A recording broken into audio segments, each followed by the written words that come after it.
पुराणों में गोदावरी का बड़ा महात्म्य है, बहुत भारी महात्म्य है गोदावरी का। महर्षि गौतम के लिए ही भगवान शिव ने अपनी जटाओं से गंगा जी की एक धारा प्रकट की, उस धारा का नाम गोदावरी। त्र्यंबकेश्वर में जहाँ ऊपर ब्रह्मगिरी है, वहाँ से भगवान शिव की जटाओं का चिन्ह है, वहीं से गंगा जी प्रकट हैं। पुराणों में बहुत भारी महिमा है गोदावरी गंगा की। ये भागीरथी गंगा, गोदावरी गंगा एक ही है, बस ये हिमालय से प्रकट हुई हैं, वो सही पर्वत से प्रकट हुई हैं। पुराणों में गोदावरी की महिमा बहुत भारी है। गोदावरी परिक्रमा की महिमा है। राम जी गोदावरी के तट पर रहे हैं। ब्रह्म पुराण, ब्रह्मांड पुराण, महाभारत, कई पुराणों में गोदावरी की बड़ी विस्तृत महिमा का वर्णन किया गया।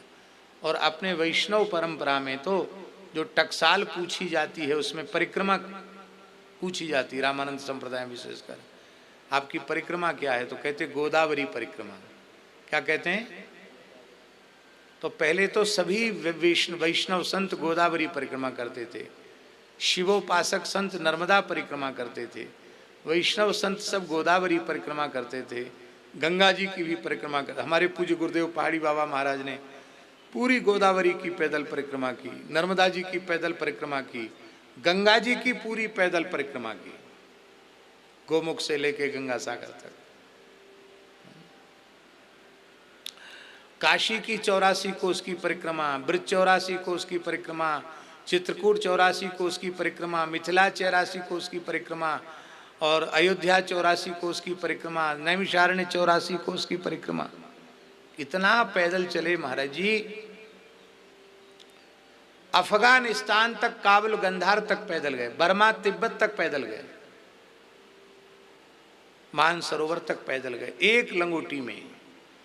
न दूसरा कपड़ा, न जूता, न छाता, न चप्पल, न खड़ाऊं, कुछ नहीं, द्रव्य का स्पर्श नहीं, वाहन पर चढ़ना नहीं। लगभग 21-22 वर्ष तक घूमे वो।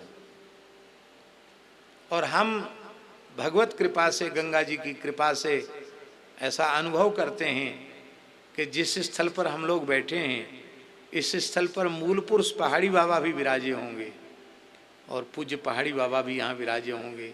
यदि हमारे पूर्वजों की ये तपस्थली न होती तो हमको यहाँ बैठने का सौभाग्य नहीं मिलता।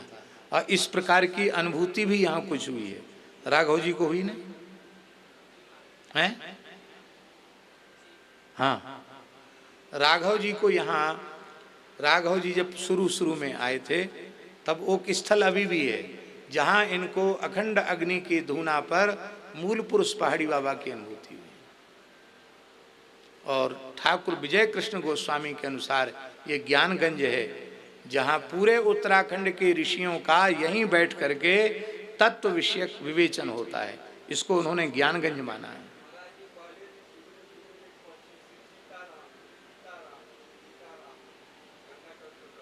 वाह, जय हो। देखो हमारे शत्रुघ्न दास जी कह रहे हैं कि स्पष्ट भाषा में एक पक्षी बोल रहा था, श्री सीताराम, श्री सीताराम, श्री सीताराम, श्री सीताराम। इन्होंने सुना।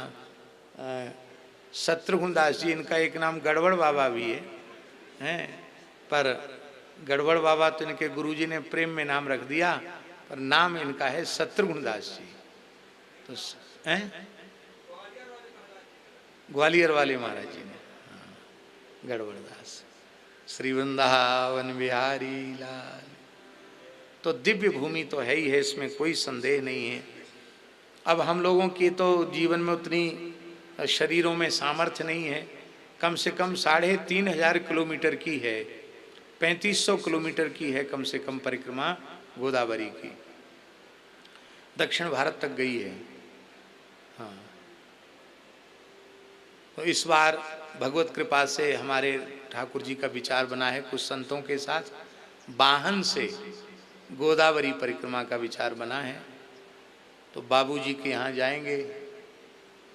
बालेश्वर में एक कथा के यजमान हैं, वहाँ कथा है क्षीर चोरा गोपीनाथ जी में वो कथा करके एक दिन जगन्नाथ जी का दर्शन करके वहीं से फिर भुवनेश्वर और भुवनेश्वर से नासिक, नासिक त्र्यंबकेश्वर से परिक्रमा करेंगे।